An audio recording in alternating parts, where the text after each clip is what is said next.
I don't believe you got it in you, Jake. I'm gonna go get it right now. Oh!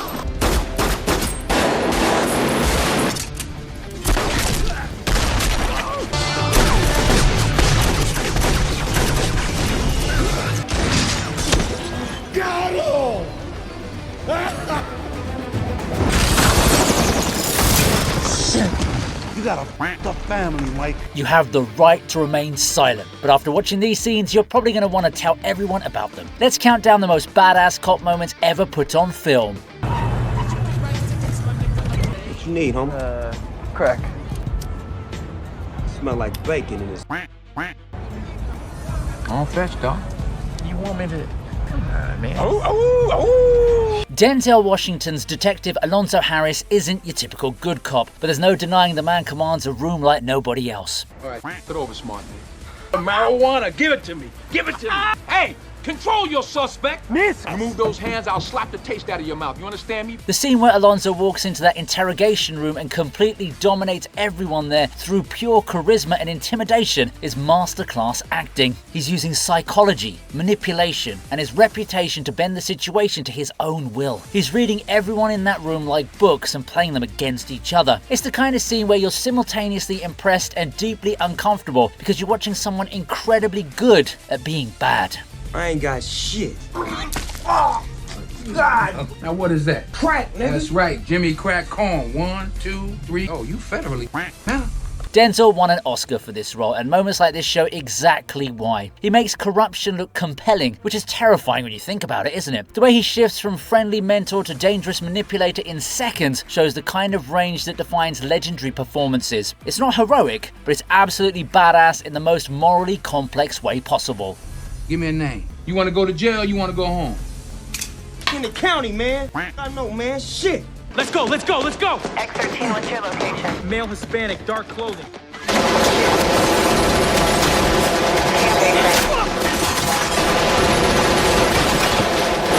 End of Watch gave us one of the most realistic portrayals of police work ever filmed, and the parking lot confrontation where officers Taylor and Zavala face down gang members is tension at its finest. Jake Gyllenhaal and Michael Peña's chemistry makes the scene crackle with nervous energy. What's brilliant here is how the scene captures the reality of police work, where situations can escalate from routine to deadly within seconds.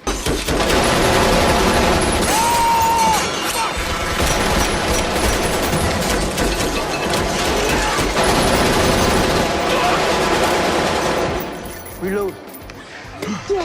Taylor and Zavala are outnumbered, outgunned, and completely unaware of how bad this could go, but they hold their ground through a combination of training, partnership, and sheer refusal to back down. The handheld camera makes everything feel intimate and real. You're right there with them, feeling the tension, watching them assess threats while maintaining control of the situation. It's not flashy or over the top, it's just two cops doing their job under pressure, and that authenticity makes it more intense than most action movie shootouts.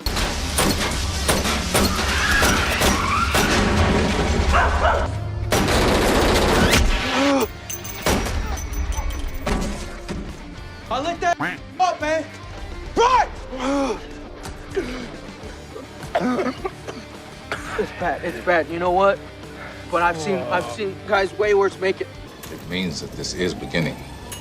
This was found behind the same refrigerator, written in Greece. There are 7 deadly sins, Captain. Gluttony, greed, sloth, wrath, pride, lust, and envy. Morgan Freeman's detective William Somerset researching the 7 deadly sins in the library isn't an action scene, but it's undeniably badass in its own way. This is detective work as intellectual pursuit, a cop using his brain as his primary weapon. 1 pound of flesh, no more, no less. No cartilage. He's preaching. The sins were used in medieval sermons. Yeah, like in the Parsons Tale. You read them? Yeah. He's not kicking down doors or firing guns here. He's thinking, analysing, and understanding the criminal mind on a level most cops could never reach. What makes this moment so compelling is Morgan Freeman's performance. The weariness, the intelligence, the sense of a man who's seen too much but still cares enough to do the right work. It's a reminder that great cops aren't always the ones with the biggest guns. Sometimes they're the ones with the sharpest minds. This man could make a phone book sound profound. Long is the way and hard that out of hell leads up to light. Imagine the will it takes to keep a man bound for a full year. This guy is methodical, exacting, and worst of all, patient.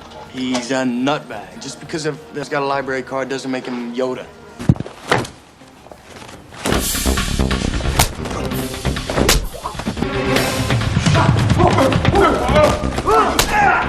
Okay, hear me out on this one, okay? This Korean action comedy might not be on everyone's radar, but the evidence room fight scene where Ricky takes on corrupted officers is criminally underrated. It combines martial arts, comedy, and genuine thrills in a way that shouldn't work, but absolutely do. The choreography in this scene is fantastic.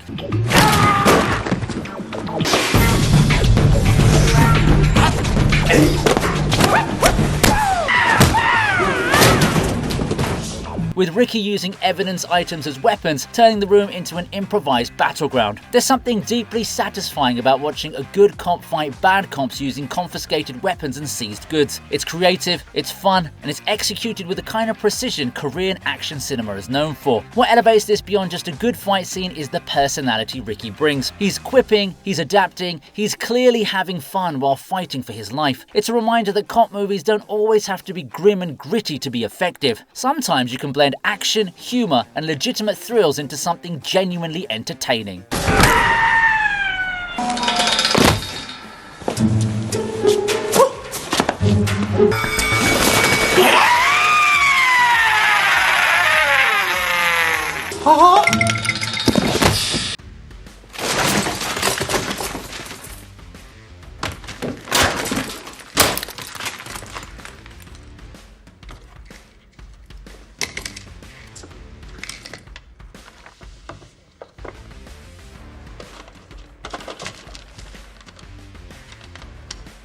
Jake Gyllenhaal's detective Loki in Prisoners is relentless, and watching him piece together the mystery while dealing with a desperate father and a ticking clock is tension incarnate. The scene where he connects the dots in the priest's basement, finding evidence everyone else missed, showcases brilliant detective work. Loki's twitchy mannerisms, his absolute refusal to give up, his attention to details others overlook, it all comes together in this moment.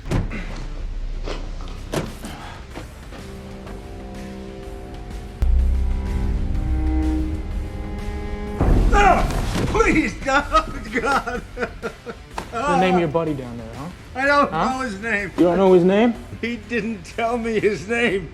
He came to me for a confession. He said he'd killed 16 children. He bragged about it. Gyllenhaal plays Loki as a man obsessed with solving cases, someone who physically can't let a mystery go unsolved. When he's investigating that basement, you see a detective at the peak of his abilities. The atmosphere Denis Villeneuve creates in this scene is suffocating. Everything feels claustrophobic and dangerous, and Loki's moving through this space like he's defusing a bomb. Because, in a way, I guess he is. Every second counts, and his methodical but urgent investigation style makes you feel that pressure. I mean, it's not flashy, but it's absolutely gripping police work. Stop right now! Do not move and show me your hands. Both hands! Right now! Right now!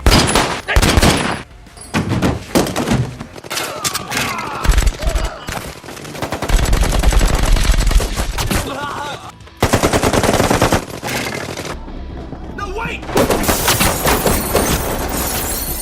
The entire movie is basically one long badass cop scene. But the moment Rama realizes he's walked into a trap and has to fight his way through an apartment building full of criminals is where the raid announces itself as an action masterpiece. The Indonesian film redefined what film choreography could be. Iko Uwais as Rama moves through that building like water flowing around obstacles. Except this water knows pencak silat and is incredibly violent. The way he adapts to every environment, every opponent using walls, doors, furniture, anything available as part of his fighting style, it's just beautiful to watch.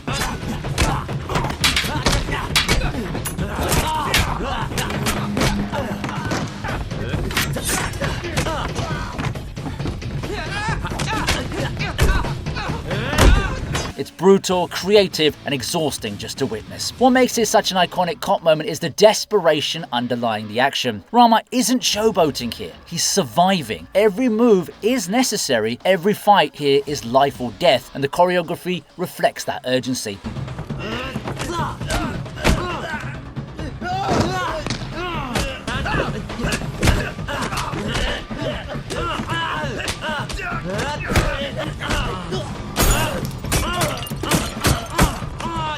The raid proved that action movies could still innovate, still surprise audiences, and still make us believe that one cop could take on an entire building of criminals if they were skilled and determined enough.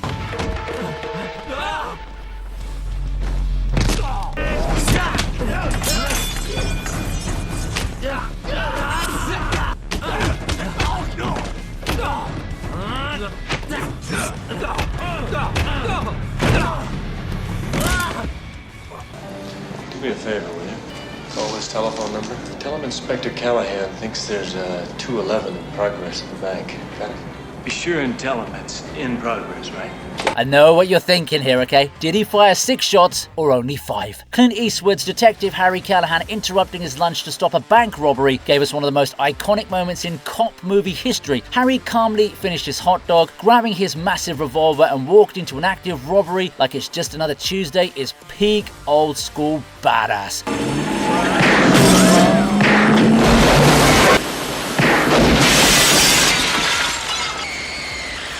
The way he takes down the robbers with that enormous 44 Magnum, then delivers that legendary "Do you feel lucky, punk" line to a wounded criminal is cinema gold.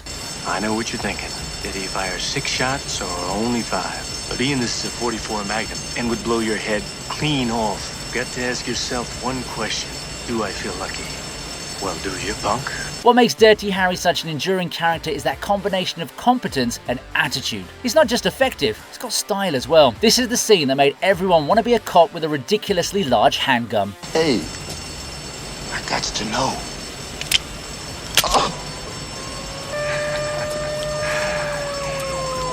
John McClane, NYPD. Are you all right? You been quiet like this all morning here? Well, except for that big explosion a couple hours ago. No, I mean, have you seen anything strange happen in the last hour or so? And we've had cops in here pretty steady since the subway thing. John McClane sending dead terrorists down in an elevator with "Now I have a machine gun, ho ho ho" written on one of them is the moment Die Hard's tone fully clicks. Bruce Willis takes what could be a grim situation and injects personality and dark humor into it. McClane isn't a super cop or an action hero. He's actually just a New York cop who's well out of his depth, trying to survive and save his wife using whatever he can think of. My wife buys me 2 tickets every week. For the last 10 years, plays the same 2 numbers all the time. I say, "Honey, why don't you play a different number?" She goes, "Well, those are my lucky numbers." I got the tickets right here.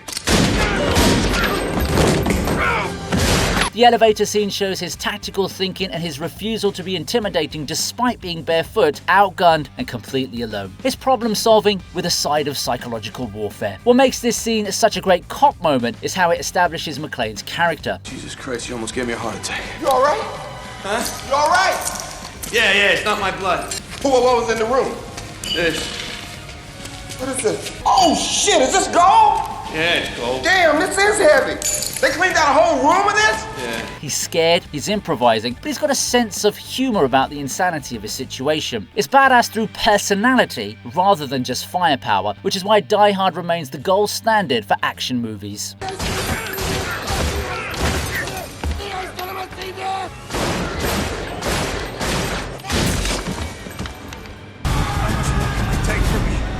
Blood, now it's my car! I have awaited in Valhalla!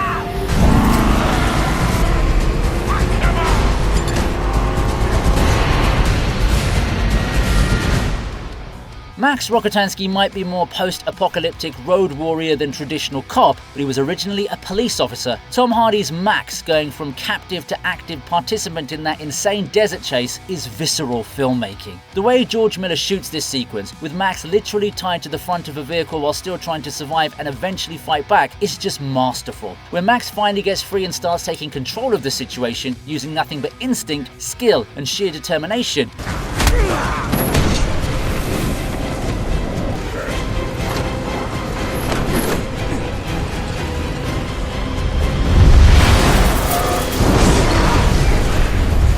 Max doesn't waste movements, doesn't hesitate, just does whatever's necessary to stay alive and complete the mission. It's primal, it's intense, and it's a reminder that good cops adapt to any situation, even if that situation involves flame-throwing guitars and chrome-sprayed war boys.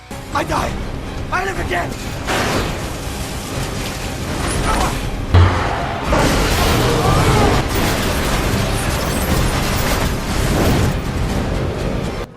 You looking to become a penologist?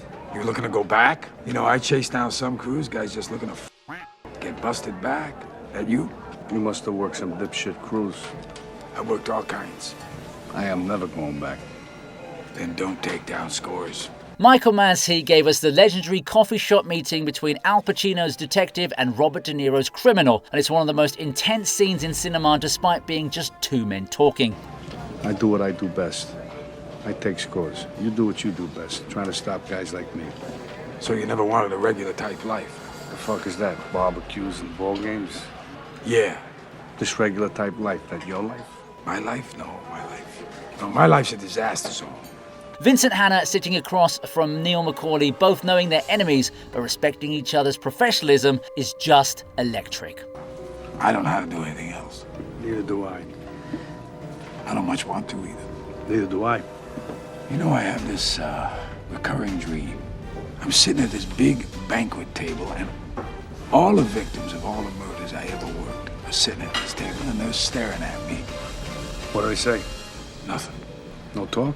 What makes this scene so badass isn't the action, it's the tension of two masters acknowledging each other. Hanna laying out exactly how their relationship works, the mutual understanding that when the time comes they'll do their jobs, even if it means killing each other. It's respect between professionals who happen to be on opposite sides of the law. The way he analyzes McCauley during this conversation, probing for weaknesses while offering genuine understanding, shows detective work at the psychological level. Sometimes the most badass thing a cop can do is understand their adversary completely and still commit to bringing them down. There's a flip side to that coin, and I gotta put you down, because no matter what, you will not get in my way. We've been face to face, yeah, but I will not hesitate. Maybe that's the way it'll be, or who knows? Well, maybe we'll never see each other again. Don't move. Dead or alive, you're coming with me. Put your hands on your head. Why don't you let us take over from here, Emil?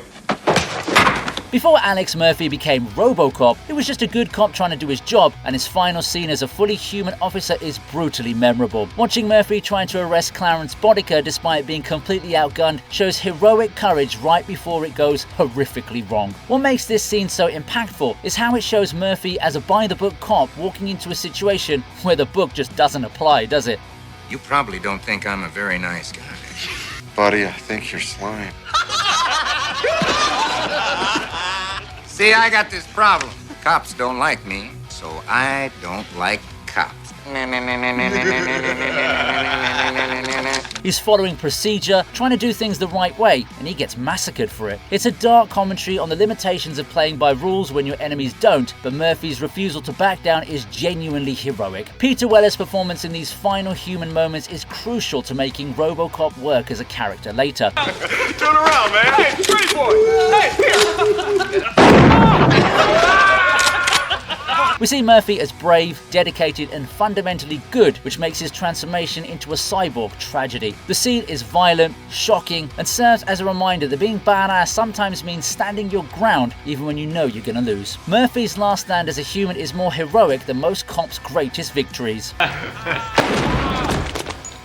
let's get out of here. You be right there. Get me. Hit me. Hit me. You can't do it. Player to player, I don't believe you shoot me, nigga. Don't do it. We talked about Denzel earlier, but his final confrontation with the neighborhood he's been terrorizing deserves its own entry. Alonzo's desperate attempt to maintain control as everything falls apart around him is powerful because we're watching a badass realize he's not as powerful as he thought he was. The scene where Alonzo tries to command respect from the community and they turn on him is the flip side of his earlier dominance. I don't believe you got it in you, Jake. I'm gonna go get it right now. Oh! Get it! Ah, you! The next one will kill you. Oh! You shot me in the ass! His desperate speech in Spanish, pleading his case, shows how even a corrupt cop who thought he owned the streets can just lose everything. What makes this scene so memorable is watching Denzel play Alonzo's fall. The swag is gone, replaced by desperation and disbelief. It's badass in a tragic way. Disloyal, fool-ass punk. Jake! Oh, you mother... Okay, all right. I'm putting cases on all you showing that being a powerful cop means nothing if you've betrayed the community you're supposed to serve. The neighborhood's judgment is more final than any court, and watching Alonzo realize this is both satisfying and actually genuinely sad. I run shit here. You just live here. That's right. You better walk away, because I'm going to burn this motherfucker down. King Kong ain't got shit on me. Lab reports from Austin on that boy by the highway. What was the bullet? There wasn't no bullet. Wasn't no bullet? Yes, sir. There wasn't none. With all due respect, that don't make a lot of sense. Yes, sir. You telling me he shot this boy in the head and then went digging around in there with a pocket knife? Tommy Lee Jones as Sheriff Ed Tom Bell investigating a crime scene at a motel, knowing the killer was just there, possibly is still there, is tension without action. Bell's careful, methodical clearing of the scene, aware death could be waiting behind any door, shows real police work. What makes this scene so effective is how Cormac McCarthy and the Coen brothers strip away all the usual action movie elements. There's no music, no quick cuts, just an experienced cop moving carefully through a crime scene while calculating risks. Bell knows he might be outmatched, might be walking into a trap, but you know what? He does his job anyway. Tommy Lee Jones plays Bell as a man who's seen enough to know when he's dealing with someone beyond normal criminality. The way he processes the scene, the growing realization that Chigga represents something he doesn't fully understand, it's all conveyed through quiet professionalism and mounting dread. Loretta tells me you're quitting. How come you're doing that? I don't know. I feel overmatched. I always figured when I got older, God would sort of come into my life somehow. And he didn't. As far as him, I'd have the same opinion of me that he does. You don't know what he thinks. I'm trying to tell you how much I admire you and your pretty wife. What'd you say? Alright, so we're back to 7 now, because Morgan Freeman's desperate attempt to stop Brad Pitt from opening that box is one of the most intense moments in crime cinema. Somerset knows it's a trap, knows John Doe planned this, and he's desperately trying to prevent the final sin from being completed. You lie! You liar! Shut up! That's what he wants. He wants you to shoot him. No! No! Come, Wrath. He's not worried about his own safety. He's trying to stop Mills from becoming a murderer. His pleading, his attempts to use logic and reason even as everything falls apart, shows a different kind of heroism. It's the courage to keep trying to do the right thing, even when evil has won. No! Just throw it all away, you know. No! She begged for her life, Detective. Shut up! The life of the baby inside of her. You can see Somerset's heart breaking as he realizes he's failed, that John Doe's plan worked perfectly, and there's nothing he can do to now prevent the tragedy. It's powerful because Somerset is doing everything right, being the good cop here, you know, the smart detective, but it just doesn't matter. Sometimes being badass means trying to save someone even when you know you're gonna fail.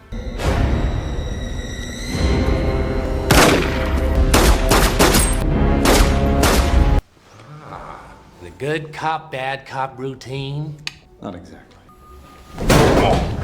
Never start with the head. The victim gets all fuzzy. You wanted me. Here I am. And you didn't disappoint. Christian Bale's Batman isn't technically a cop, but he does more police work than most actual police, and his interrogation of the Joker is one of the most intense confrontations in superhero cinema. Watching Batman trying to break the Joker while the Joker just laughs is psychological warfare at its finest. What makes this scene so powerful is how it subverts expectations. These civilized people, they'll eat each other. See, I'm not a monster. I'm just ahead of the curve. Batman's usually the one in control, the one who intimidates criminals into submission. But the Joker doesn't care about intimidation, does he? And turns the entire interrogation into his own game. Batman's growing desperation as he realizes his usual tactics don't work is fascinating to watch. I have one rule. And tonight you're gonna break your one rule. I'm considering it. The scene shows a cop, or a cop-adjacent vigilante, at his breaking point. Batman crosses lines he normally wouldn't, uses violence that he normally restrains from, and still loses the interrogation. It's badass because both characters commit fully to their roles in this twisted dynamic. Where are they? Killing is making a choice. Where are they? Nothing to do with all your strength. Don't worry. I'm gonna tell you where they are. Both of them. Well, you want me to shoot him? Yeah. Go on, kid. Do me a favor. Pow! Boom! Yeah, you want to get shit done, you got to get it done yourself. Holy shit! Yes, Denzel gets a third entry here because Training Day is basically a masterclass in badass cop moments, both heroic and corrupt. The scene where Ethan Hawke's Jake Hoyt finally stands up to Alonzo after surviving his betrayal is the hero's journey completing. That is the second time you pointed a gun at me. There will not be a third.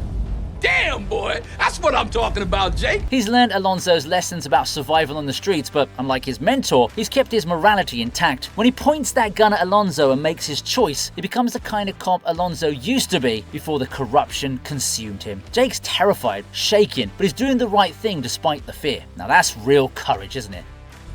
You give me 18 months, I give you a career. But if you're in my unit, you gotta be in it all the way or not at all. You thought you were man enough to handle this shit. I guess I was wrong. You've been planning this all day? I've been planning it all week, son.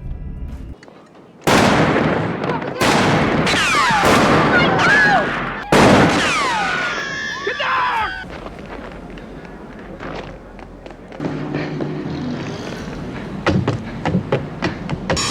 Hey!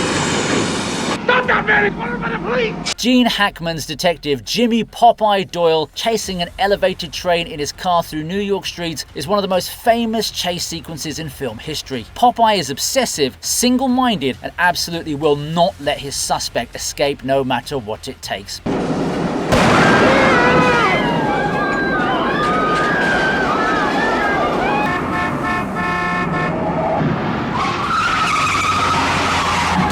The genius of this scene is how real it feels. This isn't CGI or green screen, this is Gene Hackman actually driving through real New York traffic under a real train at dangerous speeds. The chase is chaotic, desperate, and feels completely out of control while somehow maintaining purpose. Popeye is reacting, improvising, and pushing his car to its limits. What makes Popeye badass is his absolute refusal to quit. I mean, he's not the smartest cop, not the most noble, but he's the most determined.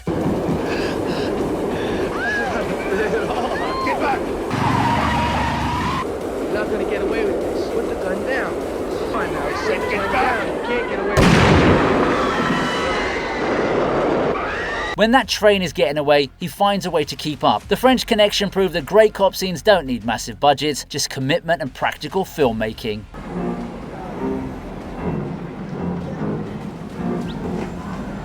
Hold it!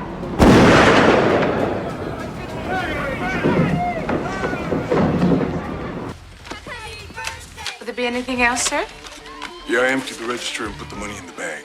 Give me your money and all of it, and don't with me. Open the goddamn safe. We don't have a safe. There's your goddamn safe. Drop the gun. You are under arrest.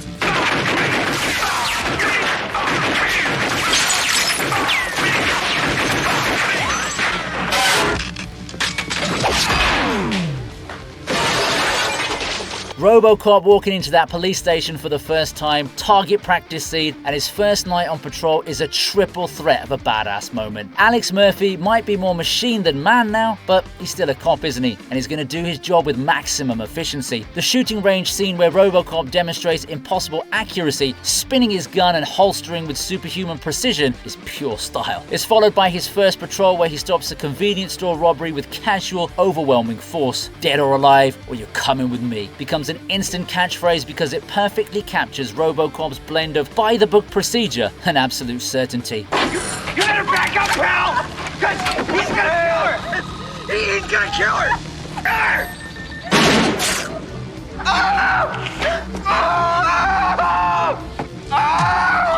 Your move, creep. I'm so scared. Thank you. Madam, you have suffered an emotional shock. I will notify a rape crisis center.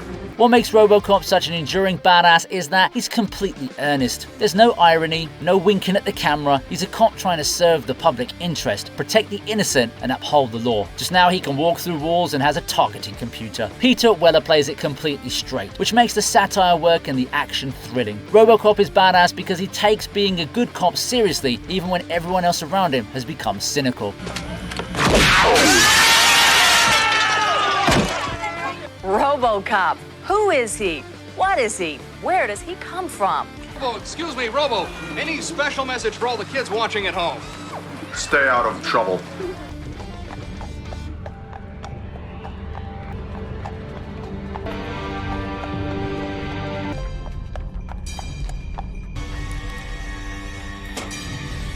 morning.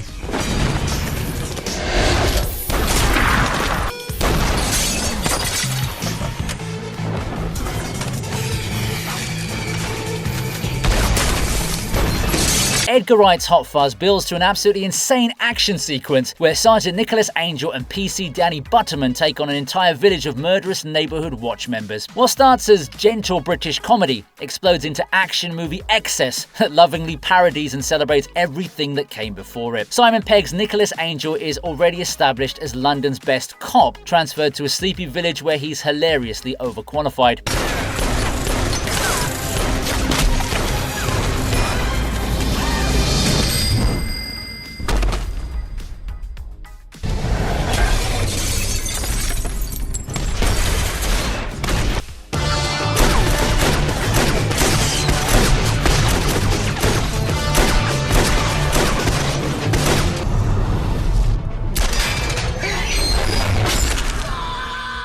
When he finally gets to use all that training and skill against actual bad guys, Wright films it like every 80s and 90s action movie simultaneously. There are slow motion walks, massive explosions, creative kills, and two cops absolutely demolishing any army of pensioners. What makes this scene brilliantly badass is how it earns its excess. The whole movie has been building to this.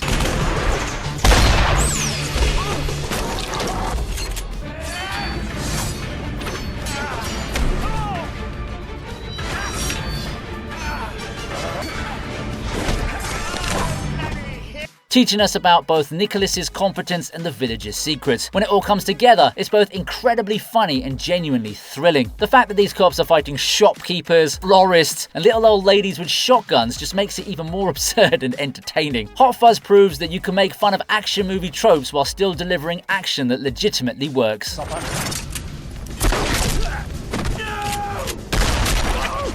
Jesus Christ! Drop him.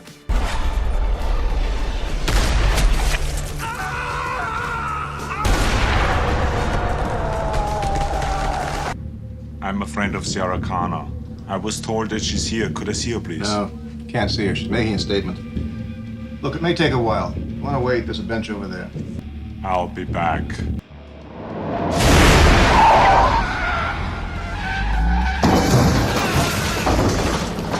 I'll Be Back might be the most famous movie threat ever delivered, and Arnold Schwarzenegger's T-800 makes good on it about 30 seconds later by driving a car through the police station entrance. But before that, we need to talk about how utterly helpless the cops are against this threat. What makes this scene so effective is watching trained police officers, people we normally see as authority and protection, get absolutely demolished by an unstoppable force. They're shooting the Terminator. He's not even slowing down.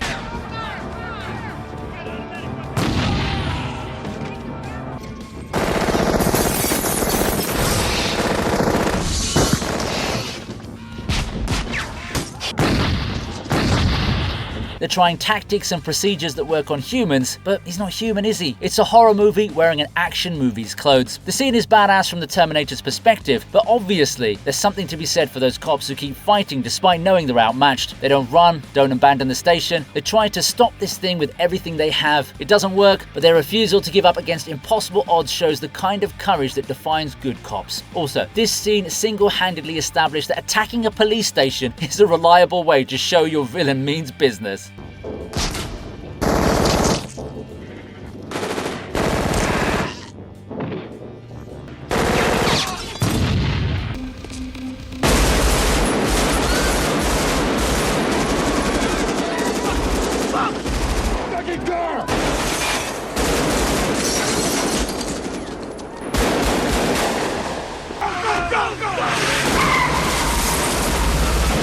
The downtown Los Angeles shootout from Heat isn't just a badass cop scene, it's possibly the greatest shootout ever filmed. Michael Mann's attention to detail, realistic sound design, and tactical accuracy combined with genuine stakes creates something transcendent. Vincent Hanna and his team engaging Neil McCauley's crew in a running gunfight through city streets is masterfully choreographed. Every moment feels tactical, every position calculated, every shot deliberate. The cops aren't action heroes, they're trained professionals executing a dangerous operation. And when it goes wrong, people die.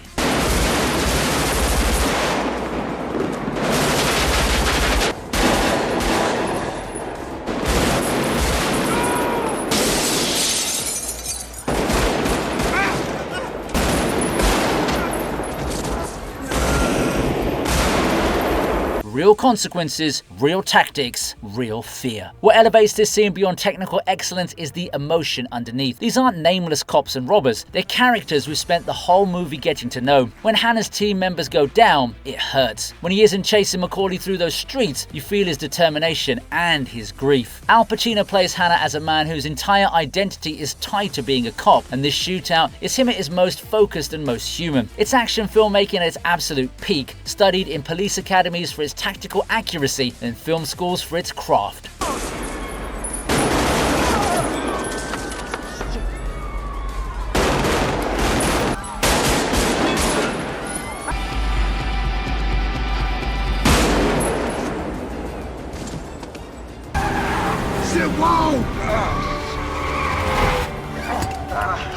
I'm putting your seatbelt on, huh? Yeah. That's how we do it now. Right.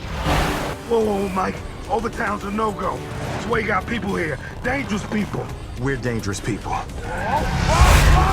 Shit, whoa! They shooting slugs, we firing gummy bears. Bad Boys for Life might not be acclaimed as some entries on this list, but Mike Lowry and Marcus Burnett's mission to take down a cartel while dealing with aging and legacy is pure distilled badass cop energy. Will Smith and Martin Lawrence have perfected their dynamic over 3 films, and this culminates in action that's both spectacular and character-driven. Yo, you see that? Yeah, I see it. Yo, I can't help it, but just leave it alone. Yo, leave it alone.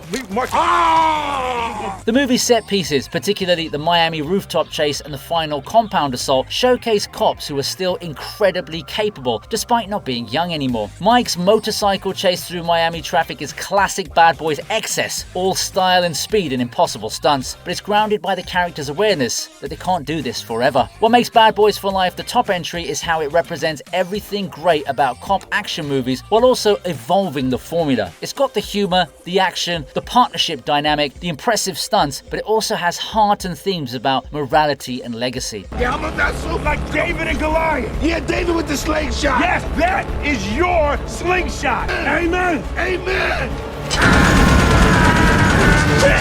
Where are your glasses? I don't need no glasses. You ain't hitting shit. The final battle where Mike and Marcus, alongside a new generation of cops, take down the bad guys is satisfying on every level. Michael Bay's influences all over the franchise, but directors Adil and Bilal brought their own style to create something that honors the original films while feeling fresh. The ride together, die together philosophy has carried through 3 films and represents the best of what buddy cop movies can be. These are cops who are badass, not just because they can fight and shoot, but because they die for each other and for what they believe in. Put your glasses on! What the hell was that? That was a bad throw. Yo, Mike, careful! You were right about the glasses. I've been telling your ass that shit for years. Go, go, go, go! From Dirty Harry's massive revolver to modern cop thrillers with tactical accuracy, these scenes represent the best of what cop movies can offer. They show us competence, courage, humor, tragedy, and that indefinable quality that makes certain moments iconic. What's your favorite badass cop scene? Drop it in the comments, hit subscribe, and remember, you have the right to remain awesome.